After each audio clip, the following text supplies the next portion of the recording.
Hello Aquaman. The moment I came near the pond, I found that it had become very dirty. తెలుగులో చెప్ప. అదే మామ, చాలా రోజుల నుంచి మాన్స్టర్ ఫిష్ పాండ్ని అసలు కడగలేదు. సో బాగా దుమ్ముగా అయిపోయింది. సో కడుగుదామని ఈ సన్న పైపు తీసుకొని అలా ఆ డస్ట్ మొత్తాన్ని తీస్తున్నా. అయితే ఈ పైప్ చాలా సన్నగా ఉండడం వల్ల ఈ డస్ట్ మొత్తాన్ని తీయడానికి కొంచెం టైం పట్టేలాగుంది. 50 సంవత్సరాలు సరిపోతాయి అమ్మా.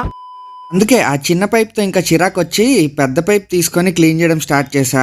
అప్పుడు ఫాస్ట్గా క్లీన్ అయిపోతుంది ట్యాంక్ అంతా. సో అట్లా ఇంకా మనం నింజా టెక్నిక్ వాడి వాటర్ అంతా బయటకు తీయడం అయితే స్టార్ట్ చేశా. ఇంకా వాటర్లో ఉన్న డస్ట్ తీసేసరికి పాండ్ అంతా చాలా నీట్గా అయిపోయింది. అయినా సరే ఒక స్క్రబ్ తీసుకొని పాండ్ మొత్తాన్ని ఒకసారి నీట్గా స్క్రబ్ పెట్టి స్క్రబ్బింగ్ చేశా. అలా చేశాక పాండ్ మొత్తం మళ్ళీ మురిగ్గా అయిపోయింది. ఎందుకంటే దుమ్ము మొత్తం కింద సెటిల్ అయిపోయింది అనమాట. సో ఆ నీళ్ళని కూడా తీసేసి ఇంకా కొత్త వాటర్ని అయితే ఫిల్ చేస్తున్నా. ఈ మాన్స్టర్ ఫిష్ పాండ్ కి కంప్లీట్ బోర్ వాటర్ వాడతాను అనమాట. ఎంత టీడియస్ ఉన్నా కూడా వీటికి అసలు ఏం కాదు. వీడు పెరిగే సైజ్ చూస్తేనే నాకు భయం వేస్తుంది మామ ఈ పాండ్ మొత్తంలో. అయితే మామ ఈ పాండులోకి నేను ఒక కొత్త చేపను వేసాను. అది లైట్ కనిపిస్తుంది. దమ్ముంటే అదే చేప గెస్ చేయండి.